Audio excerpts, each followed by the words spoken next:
risk is the profit is always the reward of taking risk. By Standard and Poor's, Moody's. We have to develop our own rating agency. So if you lose in some cases, you will succeed in others. Okay, so let's move to food security. Do you think that the problem of food security, food safety are really important for Muslim world now? Of course, yes. There are many countries who do not produce foodstuffs. Agricultural products are very, in some countries there is no agricultural product. Obviously, every country needs food. So, therefore, the security of food is a basic need of all countries, not a particular country. Do you have a feeling, because of course some Muslim countries are relatively more wealthy, some Muslim countries are relatively more poor. Do you have a feeling that wealthy Muslim countries really want to help poor Muslim countries to provide their food security, something like Muslim solidarity, or not? Yes, of course. There is basic need, direction of our Sharia of Islam, that the poor, the wealthy should help the poor. So Islam, as I told earlier, that the Holy Quran says that the wealth should not be rotating between the rich only. So therefore, the countries who have rich people, they should help the poor countries, and they should perform their duty in that regard. But unfortunately, the profit motive in the business activities has some kind of greed. So unless we remove this greed and understand the needs of the poor, then we cannot be fulfilling our duties. The rich countries should be providing food to other countries, either as a charity at reasonable price. Justice Usmani, here in Russia or in some countries where Muslims are in minority, they criticize Islamic finance from the point of view that something like it. Look, in Islamic countries where almost all are Muslim, like Saudi Arabia or like even Pakistan, as I visited Pakistan twice, the majority of population or of Muslim population use conventional banking, or at least they use conventional banking and Islamic banking at the same time. So I saw a lot of people in Pakistan who have at the same time accounts in conventional banks or in Islamic bank. Why do Muslims do so? And because in my opinion it undermines trust to Islamic finance in non-Muslim countries, because people in non-Muslim countries says that, look, even Muslims use conventional banking, why should we use Islamic bank? In fact, this trend is gradually, the trend of going to Islamic banks is increasing day by day, and the fact that still they are 15% in Pakistan, for example, the reason is not that Islamic banks are not bringing profit or are competitors for. But the real reason is that the Islamic finance is not the people are not educated according to what Islamic finance means. You know that in all countries, Muslims or non-Muslims, they have been educated in a system in which there was no place of Islamic finance at all. So their mentality is to follow what is what is rampant in the society. So therefore, the reason is not that Islamic banks are not competent.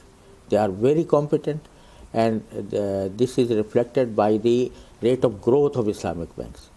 Islamic banks are growing more speedily than the conventional banks, even in Muslim countries. But the problem is that the mentality of those who are in power, they have been trained in the existing system, conventional system.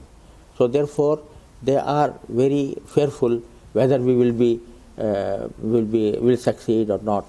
So therefore, they are not converting the whole system into the Islamic one, but they are gradually proceeding towards that end. And sometime it was 6% or 7%. Now it is 15%. In Saudi Arabia, maybe around 80%. In some other countries, maybe 100%. For example, in Sudan, in Libya, we can explain the Islamic finance to the people. So, and I think that the rate of growth will increase day by day, inshallah. Justice Usmani, one more reason why people reject Islamic finance, in my opinion, is that they believe that Islamic finance is a little bit more expensive compared to conventional banks as a source of funding, because people for their own business try to attract as cheapest funding as possible. How can you respond to this argument? This is not factually. This is not correct. In fact, that all Islamic banks or Islamic financial institutions are charging more than conventional banks, or they are more expensive. In some cases, there is a difference between conventional. The basic reason for that is that for example, if we take murabaha financing, you know that murabaha financing. So murabaha financing, the rate is not fluctuating. The rate is fixed. So and the term of finance is much more. So therefore, instead of charging a little price in the lesser price at the outset, they take the whole period in consideration in murabaha. But in ijara, in other financing modes, the situation is not this, that they are charging more. But the level of you know that the different banks, according to their stature, they charge different rates. So one must not compare a bank with a conventional bank that has a big stature or small stature. So therefore, the comparison would be if both Islamic bank and conventional bank are of the same stature, and if they charge more, then this object is right. But it is not the case in many financing activities. So far, I am aware of. Justice Usmani, conventional banks are criticized a lot for they create money from nothing by the system called partial reservation. Okay. Do Islamic banks make the same or not? For the time being, they are doing that. But the basic difference is that because the Islamic banks are trading or their all transactions are based on real assets. Fractional reserve system is less operating in Islamic banks. because if you trade money versus money, then always the fractional reserve system will increase the artificial money or increase the creation of money. But when we transact with goods and services, then the fractional reserve system, although operating in that case also, but to a lesser level. Could you explain a little bit the concept of risk in Islamic finance and Islamic law? Because you told us that understanding of reasonable risk is different in Islamic world compared to the Western world. You told us that it's not possible to make business without risk, and the reason why you can make a profit from any business is just you take some risk. Could you tell us a little bit more about this concept of risk in Islamic law and finance? Risk is the profit is always the reward of taking risk.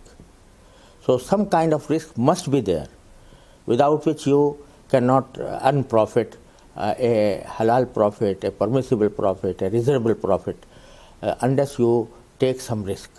Even in the sales, for example, if I open a market and I am a trader, I am a businessman, when I sell commodities, I take the risk of the commodities, and that risk brings to me the profit. So in Islamic finance, there is no concept of trading in money. It is always based on assets, not asset-backed, but asset-based economy that Islamic finance leads to it. So therefore, the risk is necessary. However, the risk can be minimized by expertise, by putting some extra precautions. So it can be minimized by diversification of the portfolio. So if you lose in some cases, you will succeed in others, and they bring an equilibrium between losses and profits.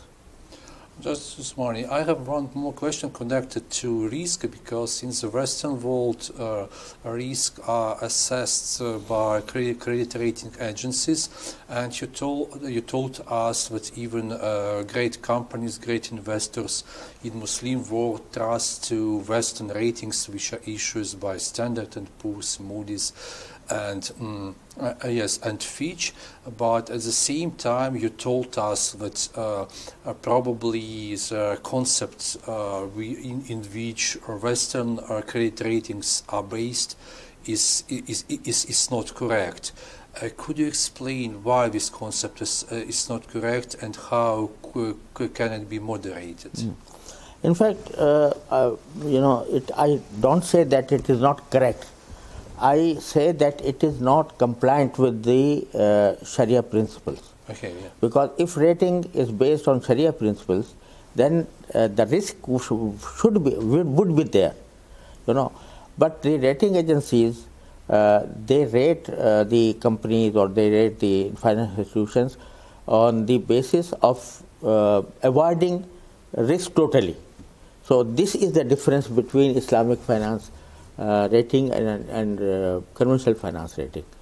So we should develop, if we are proceeding towards Islamic finance, we have to develop our own rating agencies, which may take into account the compliance with Sharia. And you must understand, you must appreciate that the risk of non-compliance with Sharia is also a risk, because if you are not compliant with Sharia, you have to withdraw from your profit and go to pay it to charity. So this is Sharia compliance, non-Sharia compliance risk. So this risk should also be part of the rating of Islamic finance. And we that there is institute of IFSB, that is Islamic Finance Services Board. They are preparing standards for regulating Islamic financial institutions from the central banks, from regulatory authorities. So in those standards, this kind of risk is also had been taken as a risk. And to avoid that risk, they have, they have invented certain regulations.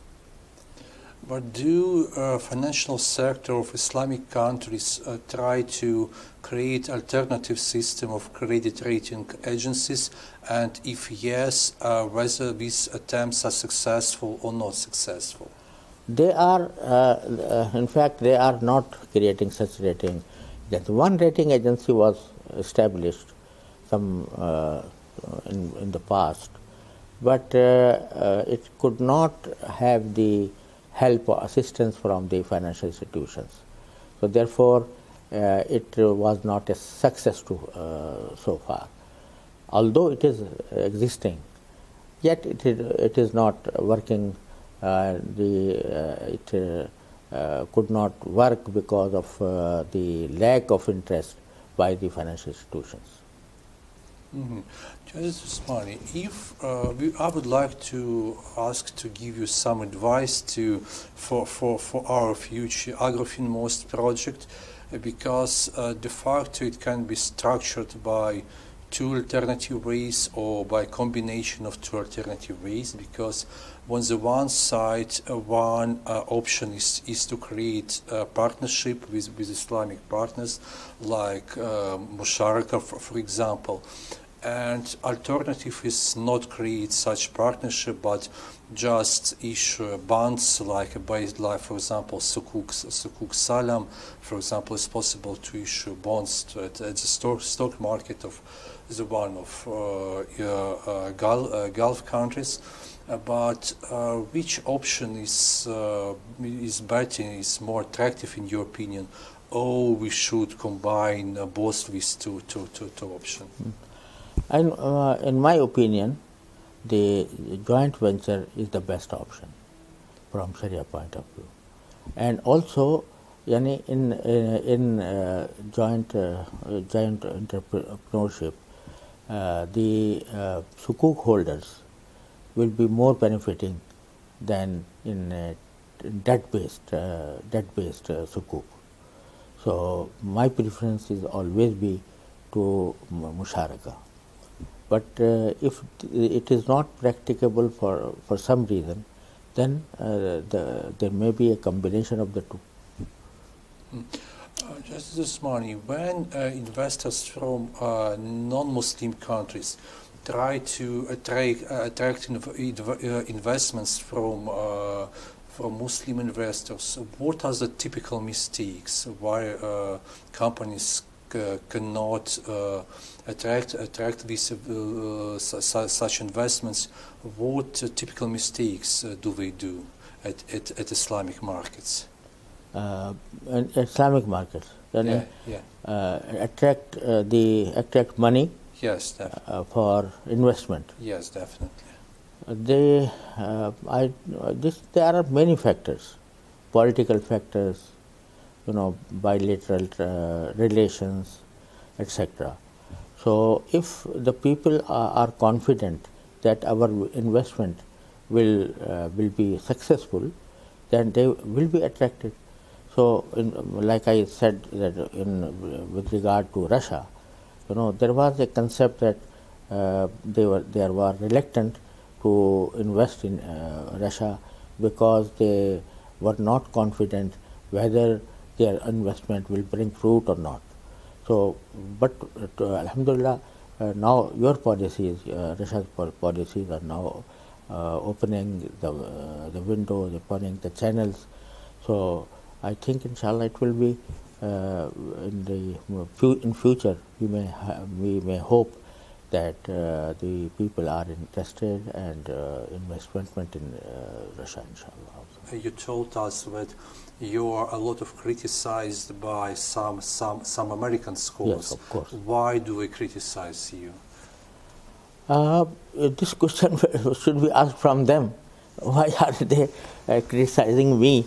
But basic reason is that many of them do not want Islam to be presented in an acceptable form. So they are against Islam. They feel that Islam is their enemy, or they feel that Islam is the name of terrorism, etc. So this is some kind of propaganda that has been raised. But at the same time, even in US, there were people who, alhamdulillah, wrote in favor of Islamic finance, are in my favor. It was this George Washington University for the first time that he named me as a in 500 of top 50 in top 6 and top 6 top 60 50 of influential persons, and there were many articles written by those who have studied Islamic finance, studied my books. So there was also a praise from them towards me, and many articles in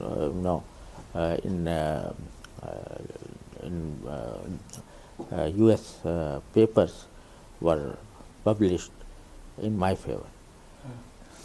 Just please tell us, did you change while your really long life your opinion about any important aspects of Islamic finance?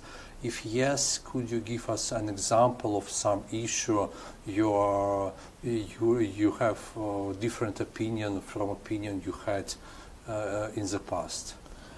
I have, because I am always open to any argument placed before me. So I have retracted from many fatwas that I have issued, and I have a series of this kind of fatwas which are issued in my monthly magazine Al Balagh. But so far as Islamic finance is concerned, I don't think that I have reverted back from any decision or any fatwa about Islamic finance. But on other matters, I have retracted from some views. Okay.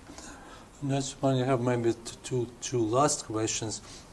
Of course, like Islamic finance community knows who your son is, but please could you tell us a few words for non-professionals about your son? Yeah. Alhamdulillah, Allah subhanahu wa ta'ala has mercy on me, that Allah subhanahu wa ta'ala has given me such a son. Alhamdulillah, he is educated from our Darul first, and then he has had alhamdulillah competence in fiqh, in Islamic studies, and then he did his PhD in Islamic finance, and now he is one of the most known figures in the field of Islamic finance throughout, in UK, in USA, in Australia, in Sri Lanka. He sits on the board of Sharia boards of many Islamic financial institutions, and he has the first, according to my own assessment, if I'm not exaggerating because of his being my son, but alhamdulillah, I felt that I have been working with many banks throughout the world. I had been working with HSBC, with City Islamic Bank, with many other banks, but I did not see such a big department of Sharia compliance as he developed in Mizan Bank. So about 60 people, under his supervision, are working for Sharia compliance, and development of new products for Islamic finance. So Alhamdulillah, and his book is more detailed in Islamic finance than my book. Is he more conservative or less conservative compared to you? He's more, reflects my opinions, in fact. So therefore, his book on Islamic finance is more detailed and more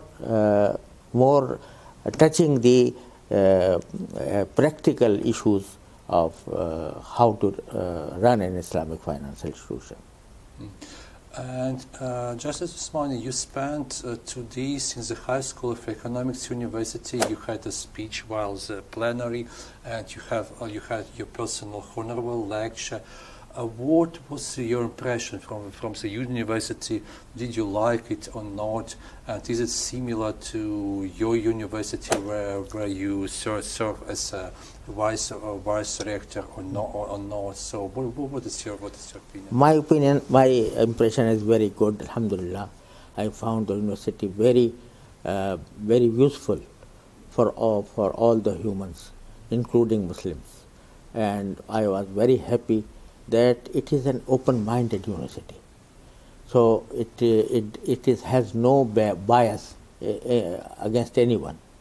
And then I was given an opportunity to present my own opinions about the Islamic finance, and I was so impressed that I am thinking of learning Russian language in this old age. Okay, and maybe the last finishing question, Justice Usmani, what would you like to wish to Russian Muslim people and maybe to Russian people at all? I would, advise the Muslim people here in Russia that they develop a very understanding atmosphere with their fellow countrymen, and there should be a good understanding, a good manner of peaceful coexistence, and they should be ready to follow the laws of the country. And also I would advise the Russian people to lift these barriers of religion, barriers of races, sympathy. They have sympathy for each other, and also to be open to the other world with understanding.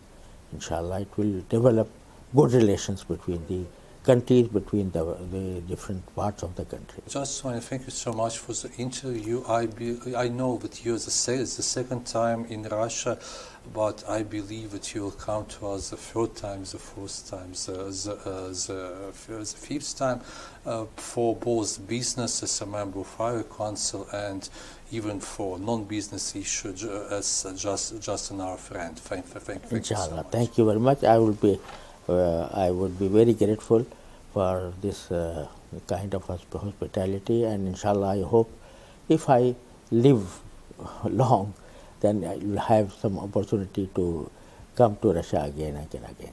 Okay. Thanks. Thank you very much.